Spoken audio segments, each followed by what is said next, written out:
भारत माता की बोलो, भारत माता की, महात्मा गांधी गारी की।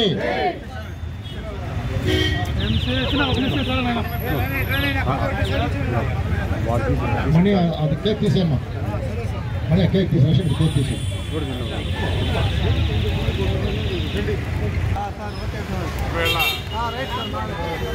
అక్టోబర్ 2వ తారీఖు మహాత్మా గాంధీ గారి 157వ జన్మదిన సందర్భంగా Kasturba Gandhi Kendra trust Guinness book of world record holder తిరుపతిలోనే కాదు ఇండియాలో కూడా గిన్నీస్ బుక్లో గాంధీ గారి ట్రస్ట్ గిన్నీస్ బుక్లో ఎక్కడం అనేది తిరుపతి నుంచి చేశాం.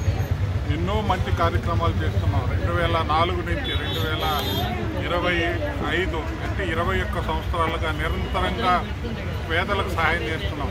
ఎన్నో కార్యక్రమాలు, అన్నదానం నుంచి వస్త్రదానం, హాస్పిటల్కి, బుక్స్ అడిగితే అవన్నీ కూడా చేస్తున్నాం. ఇటువంటి ట్రస్టు కస్తూర్బా గాంధీ కేంద్ర ట్రస్ట్ గాంధీ గారు ఎక్కడైతే తుది శ్వాస వదిలారో గాంధీ స్మృతి అని చెప్పి ఢిల్లీలో 30 జనవరి మార్కులో ఉంది.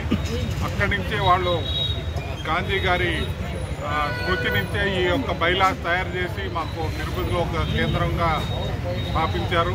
అప్పుడు వాజ్పేయి గారు ప్రైమ్ మినిస్టర్గా ఉండేటప్పుడు ఆయనే చైర్మన్.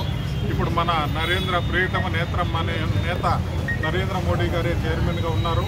సో ఈ యొక్క ట్రస్టు ఎన్నో కార్యక్రమాలు చేస్తున్నాం. మీకు అందరికీ కూడా తెలిసి ఈవేళ పేదలకు 1000 మందికి అన్నదానం చేస్తున్నాం.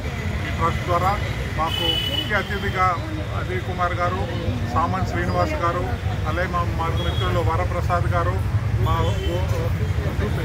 రూపేష్ గారు, శ్రీనివాస్ గారు వస్తున్నారు. ఇక్కడ అంటే పేదలంతా వెయిట్ చేస్తున్నారు అన్నదానం కోసం. లేట్ అవుతుంది స్టార్ట్ చేస్తాం, వస్తారు. ఇంతకుముందే గాంధీ భవన్లో కూడా చేసాం. గాంధీ భవన్లో కూడా ఒక 200 మందికి అన్నదానం చేసాం. గాంధీ గారికి చిత్రం పట్టానికి పూలమాలు వేసి మేము ఆయనకి నివాళులు అర్పించి గాంధీ గారు చేసిన సేవలు ఎంతోమంది పెద్దలు చక్కగా చెప్పారు. అక్కడ గాంధీ గారు చేసిన సేవలు మన దేశానికి, ఆయన ఫ్యామిలీని వదిలేసి జైల్లో ఉండి దెబ్బలు తిని బ్రిటిష్ వారికి ఎంతో మంది వాళ్ళ కలవరం పెట్టి పంపించిన, ఒక్క ఆయుధం లేకుండా పంపించిన గాంధీ గారిని మనం ఎప్పుడు మన జీవితం, మన పిల్లల జీవితం, వాళ్ళ పిల్లల జీవితం అంతా కూడా సుఖ సంతోషాలతో ఉండాలని చెప్పే గాంధీ గారు మన కోసం ఈ యొక్క కార్యక్రమం చేశారు. గాంధీ గారు లేని దేశాన్ని మనం ఊహించుకోలేము.